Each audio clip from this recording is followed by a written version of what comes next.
बहुत सारे बॉलीवुड सेलिब्रिटीज़ की भी आस्था हमने देखा कि विराट कोहली एंड समंथा रुद्रप्रभु और आप सब लोग। देखिए बाबा के बारे में तो 2-3 साल से हम सिर्फ उनकी तस्वीरें देखते थे, वो मतलब बाबा की भी नहीं देखी हमने, मंदिर की तस्वीर देखी कैची धाम, और जब जब हमने वो विजुअल देखा हमने कहा कि हमें यहाँ जाना है। जीवन दादा जो कैरेक्टर है जी वो एक ऐसे है कि पूरी दुनिया एक तरफ जो बाबा की अटूट विश्वास और भक्त है, ये उतना ही एंटी इंसान है, तो जिसको आप एक एंटागोनिस्ट कह सकते हो। क्योंकि मैं ऋषिकेश की हूँ तो मेरा एक महाराज जी के साथ अलग ही मुझे लगता है एक रिलेशन रहा है बचपन से, जब मैं 3-4 साल की थी तभी से।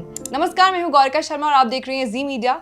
आज मेरे साथ मौजूद हैं वो लोग जो हमें सीधा ले जाएंगे बाबा नीम करोली के दरबार और बताएंगे उनकी जिंदगी के बारे में। कैसे हैं आप सब? बहुत बहुत स्वागत है आपका। Thank you so much for having us. And how is Delhi treating you? बहुत बहुत स्वागत है दिल्ली में, दिल वालों की दिल्ली में बहुत स्वागत है। बहुत बढ़िया स्वागत हो रहा है। हाँ तो सर यू नो बाबा नीम करोली जी की लाइफ पर आधारित है ये फिल्म, बट हमारे व्यूअर्स को ये जानना है कि हम उन्हें एज अ संत देखेंगे, as a miraculous social worker देखेंगे, या फिर as a normal human being देखेंगे? ये कहानी किस दिशा में लेके जाएगी हमें? देखो, महाराज जी तो संत ही थे, संत को ही संत के रूप में देखा जाता है उनको, वो तो हनुमान जी के स्वरूप थे जी। तो ये कहानी मतलब आपके जहन में कैसे आई कि इसे हमें व्यूअर्स को लेकर जाना है?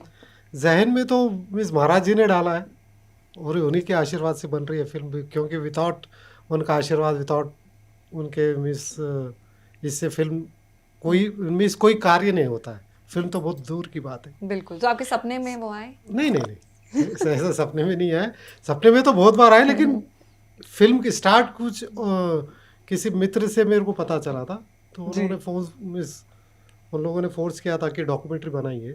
ये 2020 की बात है। अच्छा। तो मैंने मना कर दिया था। फिर दूसरे दिन मैं उस time I was in Agra, okay 2020 को 7 दिसंबर समथिंग लाइक दैट। तो फिर बोले मिस हमारी चर्चा होती रही, फिर वो बोले हनुमान जी के स्वरूप है। मैं बोला कौन है बाबा? हमारी चर्चा हुई तो बोले हनुमान जी के स्वरूप है, ऐसी बात चल रही थी। फिर बोला नहीं यार, इस पे डॉक्यूमेंट्री कौन देखेगा, ऐसा मेरा उस टाइम का विचार था जी। तो फिर बातें वो पुश करते रहे मुझे, और फिर बोले कि हम उनके बेटे से मिलने जा रहे वृंदावन कल। ओके। तो बोला आपने तो अभी बोला हनुमान स्वरूप है, तो फिर बच्चे कहाँ से आ गए? तो फिर वो बोले वो संसारिक भी थे और संत भी थे। वो मेरा ट्रिगर पॉइंट था। फिर हम गए, उनके सेकंड सन से मिले और फिर कहानी बनती कहानी शुरू। It's all God's plan. God's plan. So sir, I want to learn from you कि you know when you saw the script, पहले आप इसकी तरफ कैसे खींचे चले आए, and how was your whole experience working in this film, and क्या-क्या learnings रही? देखिए, सबसे पहली बात तो ये बताऊं कि मेरी इस तरीके की कोई डिवोशनल फिल्म करने की कोई मंशा या कोई इच्छा थी नहीं। हाँ, Sharad ji he was already doing such great work in south, and मैं इनसे मिला तो इन्होंने कहा कि एक ऐसी फिल्म है, मैं आपको बताऊंगा। अब वो बताऊंगा भी ना, बड़ा लंबा खिंच गया। तो जनरली मैं इनसे मिला, मैंने कहा सर कब बताओगे? क्या हुआ बीच में जब हमारी मुलाकात हुई? तो उन्होंने कहा अभी मैं स्क्रिप्ट लिख रहा हूँ। फिर थोड़े दिनों बाद मिला, बोले अभी मैं स्क्रिप्ट लिख रहा हूँ। मैंने कहा ऐसी कौन सी स्क्रिप्ट है? बिकॉज वो उतने टाइम तक उस पर उतना रिसर्च एंड डेवलपमेंट चल रहा था कि उन्होंने बहुत मेहनत की। फिर उन्होंने बताया, मैंने कहा ये नाम तो बहुत प्रचलित है, सब लोग जानते हैं। बिल्कुल। फिर जब उन्होंने वो रोल मुझे ऑफर किया तो मुझे लगा, मैंने कहा हाँ ये रोल थोड़ा सा अलग है, मुझे करना है। सो दैट इज हाउ थोड़ा सा can we know the gist of the role? या सो सी जीवन दादा जो कैरेक्टर है जी, वो एक ऐसे है कि पूरी दुनिया एक तरफ जो बाबा की अटूट विश्वास और भक्त है, ये उतना ही एंटी इंसान है, तो जिसको आप एक एंटागोनिस्ट कह सकते हो। But later on you know transformation, then film देख के पता चल जाएगा। ट्रांसफॉर्मेशन हर किसी की जिंदगी में आता है, लेकिन वो कैसे आता है वो बहुत उसके लिए you will have to watch the film. Yeah so coming to the shooting process, ये शूट लोकेशंस कहाँ आप लोग गए? सर ने कहाँ के पकवान आप लोग को खिलाए? You know we want to know from that, you know. So सबसे पहले तो मैं बताती हूँ कि इसमें मेरा क्या किरदार है, जो कि बहुत इंपॉर्टेंट है बताना।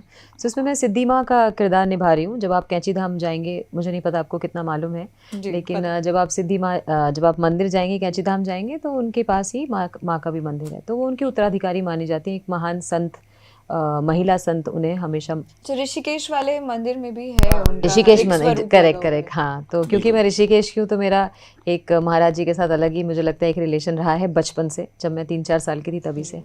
तो एक सिद्धि माँ जैसे कि एक महान महिला संत रही हैं और बहुत सारी शक्तियाँ थी उनके पास। तो शरद जी से ही पता चला था मुझे कि जब महाराज जी के पास पहली बार सिद्धि माँ गई थी तो उन्होंने उनको पहली बार गई थी, पहली मुलाकात थी, अपने हस्बैंड के साथ गई थी।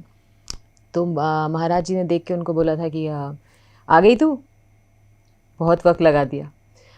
सो इस तरीके की बातें, बहुत सारी नॉलेज हमें शरद जी से मिली है। और तो हाँ, मतलब मेरे लिए बहुत बड़ा आशीर्वाद है क्योंकि मैं पहले भी सीता माँ का भी रोल किरदार निभा चुकी हूँ और काफ़ी अलग अलग किरदार, लेकिन ये मुझे लगता है कि एक आशीर्वाद बन के मेरे ज़िंदगी में आया है। और उसके बाद ही मुझे कैंची धाम जाने का भी मौका मिला है। बचपन से अभी तक का इंतज़ार जो था, मतलब आप इससे पहले कभी इससे पहले नहीं गई थी, बट पता भी नहीं चलता था, समझ भी नहीं आता था क्यों नहीं जा पा रही हूँ। क्योंकि ऐसी जगहों पे जैसे हमारी मान्यता है ना कि आपका जब तक बुलावा नहीं आता ना, आप नहीं जाते हैं। तो मेरा बुलावा भी बहुत टाइम के बाद आया, अब आया। इसी दौरान 2-3 बार जाना भी हो गया और मतलब बहुत ही अच्छा एक्सपीरियंस और बहुत ही मज़ा आया। तो शूटिंग सर कैंची धाम की ही रही? कैंची धाम है, इलाहाबाद है, सॉरी प्रयागराज है और हाँ हाँ, और इसका मोहित का था। हाँ हाँ, वहाँ पे नहीं था। कैंची धाम तो आज बहुत डेवलप हो गया है। नैनीताल में तो वहाँ के बायोपिक बनाना रहा, रियल स्टोरी भी बनाना, तो कैंची धाम हमें क्रिएट करना पड़ा। हाँ, लेकिन it is in Nainital. Nainital में हमने नैनीताल में बहुत शूट किया। नैनीताल से कुछ दूर है क्या, चाफी हल्द्वानी की तरफ भी हमने शूट हल्द्वानी में शूट किया है। लवली। और 46 डेज का हमारा शेड्यूल था। 46 डेज में फिल्म कंप्लीट हुई है। So I want to know more about your role की आपका एक्सपीरियंस विद सर, क्योंकि सर तो बहुत लाइवली लग रहे हैं। सेट्स पर भी ऐसे थे या फिर ही वाज लाइक कि retake, how was it? No no no, sir बहुत ही काम कंपोज्ड हैं। सर ने मुझे ये रोल दिया है without any audition. He just looked at my picture, he said कि आप भक्ति माँ करोगी। तो उनका वो जो विजन है वो देख लेते हैं, उनके अंदर एक अलग ही एनर्जी है। इस फिल्म में मैं भक्ति माँ का किरदार निभा रही हूँ, जिन्हें उत्तराखंड की मीरा भी कहा जाता है। वो बहुत ही कान्हा को मानती हैं बहुत ज़्यादा। और जिस तरह मीरा और मीरा का कान्हा के प्रति प्यार था और the were things like that, same ही तरह उन्होंने महाराज जी को अपना गुरु माना। तो महाराज जी भक्ति माँ को माँ कालिका के रूप में देखते थे। अच्छा। हाँ, उन्होंने बहुत टेस्ट किया है भक्ति माँ को हर मोड़ पर, and she always passed. In fact कैंची धाम से आगे, आधे घंटे आगे, देयर इज अ आश्रम ऑफ भक्ति माँ, जो कि आई थिंक महाराज जी के वजह से ही वो बना है। वो बहुत बड़ा आश्रम है माँ के लिए, नकुचिया ताल में। और महाराज जी ने एक दिन माँ को ऐसे ही बोल दिया था कि तुम बहुत बोलती हो, ज़रा शांत रखो, मौन रखा करो, इतना क्यों बोलती हो? तो महाराज जी, गुरु जी, उन्होंने बोल दिया पत्थर की लकीर भाई। उस दिन से उन्होंने मौन धारण कर लिया। उन्होंने ये मौन 62 इयर्स तक रखा, तो टिल हर एंड जर्नी। और उन्हें कम्युनिकेट करना होता था तो वो स्लेट पे करती थी। अगर आप जाओगे भी, she was such a meditative soul, मतलब आधा टाइम वो मेडिटेशन मोड में रहती थी। बताओ। तो वो किरदार सर ने मुझे दिया है and I really feel blessed. Thank you sir. मैंने नहीं दिया, महाराज ने। हाँ, ऑफ कोर्स मतलब वही है, पर आप जरिया हो। बाबा नीम करोली महाराज जी के प्रति बहुत सारे बॉलीवुड सेलिब्रिटीज़ की भी आस्था हमने देखा कि विराट कोहली एंड समंथा रुथ प्रभु और आप सब लोग, और ये कहानी आप लेकर आ रहे हैं। तो इससे पहले भी मतलब आई वांट टू नो कि when was the first time when you got to know about it कि ऐसे महाराज जी हैं और उनका कोई चमत्कार या उनका कोई करिश्मा आपने सुना हो या आपने खुद महसूस किया हो, ऐसा कुछ बता सकते हैं? करिश्मा, देखिए बाबा के बारे में तो 2-3 साल से हम सिर्फ उनकी तस्वीरें देखते थे। वो मतलब बाबा की भी नहीं देखी हमने, मंदिर की तस्वीर देखी कैंची धाम। और जब हमने वो विजुअल देखा, हमने कहा कि हमें यहाँ जाना है। हम तो जानते ही नहीं थे। फिर जब हमने जाना और फिर बाबा के बारे में पता चला, हमारी इच्छा ज़रूर है वहाँ जाने की, और हम जा नहीं पा रहे थे। सो देन जब ये फिल्म की कास्टिंग हुई, जो कि जस्ट 2 दिन में सर ने हमसे कहा कि तुम्हें शूट पे आना है परसों, तो I was very end moment या एंड हमारा जो पहला शूट कैची धाम मतलब नैनीताल में ही हुआ एंड उसके बाद से तो हम कैची धाम 2-3 बार जा चुके हैं सो नाउ अब वो मेरे गुरु हैं अब उन्हीं का नाम लेती हूँ मैं उन्हीं के राम नाम से जाप करती हूँ तो आई हैव चेंज कम्प्लीटली क्योंकि अगर हम स्पिरिचुअल कोई फिल्म बनाते हैं तो मतलब हम अपनी रूटीन और हैबिट्स भी चेंज कर लेते हैं सो अगर क्योंकि ये बहुत ही ज़्यादा मतलब लोगों के आस्था से जुड़ा हुआ भी टॉपिक है तो आपने अपनी रूटीन में कोई चेंज किया सेट पर कोई सा रिचुअल आप लोग फॉलो करते थे व्हाइल शूटिंग? सबसे पहले मेरी बात करता हूँ मैं जब 2020 में मैं काम चालू किया था मैंने स्टार्ट राइटिंग द स्क्रिप्ट उस दिन मैंने नॉनवेज छोड़ दिया था नॉनवेज छोड़ दिया और पहले मैं डेली खाता था ऑलमोस्ट डेली और कई बार मैंने कोशिश की कि नॉनवेज छोड़ दूँ जैसे घर में भी बोलते हैं कि आप बहुत नॉनवेज खाते हो जी मैंने उस दिन ऑटोमेटिक छूट गया मुझे कोई कोशिश नहीं करनी पड़ी मेरे ऊपर अपने आप पे प्रेशर नहीं करना पड़ा कि मुझे छोड़ना है कुछ नहीं the day I wrote the first line उस दिन से ऑटोमेटिक छूट गया मेरा वाह so that's और a change. पूरा सात्विक तरीके से हमने शूटिंग की कोई नॉनवेज नहीं था अलाउ इवन स्लीपर्स शूज भी अलाउ नहीं था सेट अच्छा सेट पर अलाउड ही नहीं था अलाउड नहीं था सब बाहर था मतलब हमारा खुद का मन भी नहीं करता था जब भी हम जैसे अब हनुमान जी की हाँ जहाँ पर भी आप आएंगे तो कोई भी इंसान अपने आप चप्पल उतार देगा सिर झुक जाएगा तो वहाँ का ऐसा एटमॉस्फेयर रहता था कि हम अपने आप ही मन ही नहीं होता था हमारा सेट ही मंदिर है तो we were treating it like that because we were living that character तो आजकल भी ना कुछ लोग होते हैं जो मतलब टोटली डिवोटेड नहीं होते मतलब किसी भी अगर आप चीज में देखो तो मतलब they have become non believers और अपना जो मन करता है वो करते हैं और कईयों का तो मतलब विश्वास ही टूट जाता है स्पिरिचुअलिटी से तो इन चीजों से जुड़ने के लिए आपका यूथ के लिए कोई मैसेज रहेगा बिकॉज इसके बाद जुड़ने के बाद तो आप खुद ही चेंज हो जाते हो एक पॉजिटिविटी ऑप्टिमिज्म अलग से आ जाता है देखो इस हर किसी को यूथ को या मैं हो या और कोई भी आम इंसान जब भी हाथ जोड़ता है उसको जब तकलीफ आती है ना सही बात है भगवान मुझे बचा लो जब वो बोलेगा भले उसको आस्था हो या ना हो या वो बाहर कितने भी डिंगे मार ले कि मैं मानता नहीं हूँ इनको नहीं मानता हूँ किसी के सामने झुकूंगा नहीं लेकिन द टाइम कम्स वो बरोबर हाथ जोड़ेगा और मानेगा वो अंदर से हर किसी के दिल में रहता है लेकिन वो उजागर नहीं करते कि मैं मानता हूँ और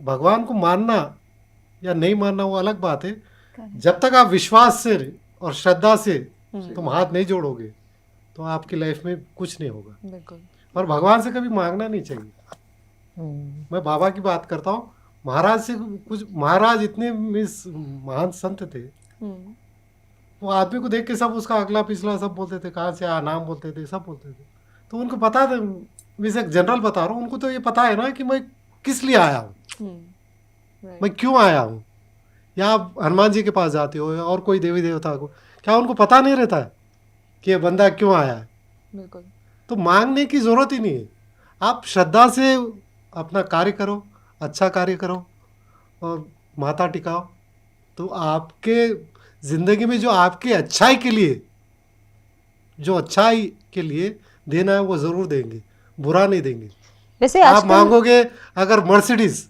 एक उदाहरण बोल रहा हूँ अगर वो उनको लगा कि नहीं यार ये BMW इसके लिए सूट है या मारुति सूट है तो वो वही देंगे मर्सिडीज नहीं देंगे तो जो मांगते हो वो नहीं जो आपके लिए अच्छा है वो करते हैं लेकिन आजकल ना अगर आप देखेंगे तो जेंजीज भी थोड़ा स्पिरिचुअल की तरफ हो रहे हैं आप देखिए मतलब अभी वो उस तरीके की बातें करें और डेफिनेटली घरों में पेरेंट्स को भी बातें करनी चाहिए क्योंकि बहुत सारे बच्चे अभी भी ऐसे जिनको पता ही नहीं है बिल्कुल नहीं उनको श्री राम को जानते होंगे सीता को लेकिन बाकी की कुछ कोई कहानी नहीं पता महाभारत नहीं पता रामायण नहीं पता तो मुझे लगता है कि वो बातें करनी बहुत ज़रूरी है उनके साथ लेकिन आज धीरे धीरे लोग मोटिवेट हो रहे हैं और ज़्यादा मतलब मंदिर में भी आपको देखने को मिलेंगे उन भजन संध्या में भी अनिरुद्ध से सुना था भजन कॉन्सर्ट हो रहे हैं जिसमें यंगस्टर्स जा रहे हैं चलो जो क्लबिंग हो रही है हाँ सो ऐसा नहीं है मतलब वही वाली बात है कि आप फिर अगेन इट्स योर चॉइस कि आपको क्या एक्सेप्ट करना है और आपको क्या एक्सेप्ट नहीं करना है किस तरफ जाना है so that is I think motivation is very important बिल्कुल क्योंकि आपने सीता माँ का भी रोल किया है एंड अभी रिसेंटली रणबीर कपूर की फिल्म रामायण रिलीज होने वाली है जी अभी उसका टीजर देखा हमने एंड लोगों के मिक्स्ड रिएक्शन टीजर पे तो आए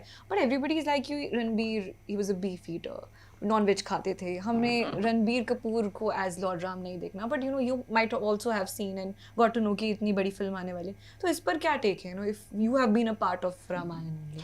सो मुझे तो हमेशा ऐसा ही मेरा बिलीव इस तरीके का है कि आपको इस तरह से अपने कैरेक्टर को जस्टिफाई करना पड़ेगा सच्चाई के साथ कि लोग बिलीव करें, क्योंकि देखिए अल्टीमेटली क्या होता है ना, अगर हम फिल्म की बात कर रहे हैं तो ऑडियंस सब कुछ है। आप जितना ऑडियंस को बिलीव करवाएंगे आपको वो एक्सेप्ट करेगी। अगर उनका बिलीव आपके ऊपर नहीं आया तो आप जो मर्जी कर लें। यही होता है ना हमारे यहाँ बॉलीवुड में, वही फिल्में चलती हैं जिसपे ऑडियंस पसंद कर रही है। अभी ऑडियंस माई बाप है, उससे बड़ा तो कुछ है नहीं। और सबसे मेन जो है, जो रामायण सीरियल बनी थी जी, वो ना बनेगी ना बन कोई सकती बना है। बना। वो एक जो बन गई। वो सीरियल कितने एपिसोड थे? रामायण एक छोटा ये नहीं है। नहीं तो तो आप 2 घंटे 4 घंटे में कैसे फिल्म बताओगे रामायण पूरा? बिल्कुल। अब महाराज की हम रिसर्च कर रहे थे, हम इसमें कर रहा हूँ, महाराज की जिंदगी में 10 या 12 फिल्में बन जाएगी, उतना मटेरियल है।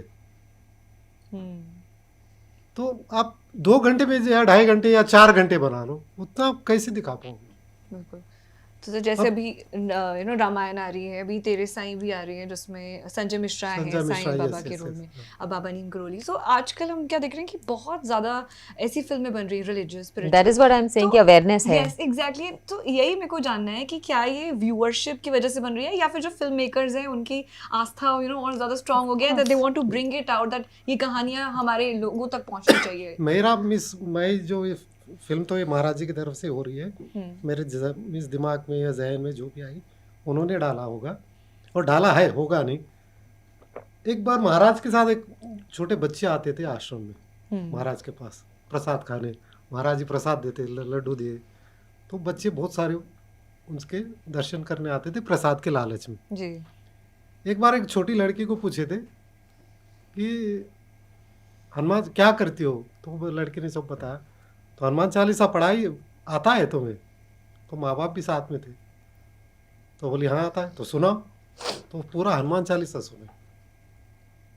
आज के ज़माने में मुझे कोई ऐसा बच्चा हो गए, मैं ये नहीं बोल रहा हूँ कि नहीं है, कुछ परसेंटेज होगा, लेकिन मैक्सिमम परसेंटेज ये है हनुमान चालीसा नहीं आती बच्चों को। हाँ, तो ये फिल्म जो हम बनाए या महाराज जी ने बनवाया, हो सकता है कि अगली जनरेशन में, आने वाले जनरेशन को ये मैसेज पहुँचे कि तुम हनुमान चालीसा पढ़ो, राम का नाम लो, तो तुम्हारी ज़िंदगी बस सुधर सफल जाएगी। होगे, सुधर जाएगी।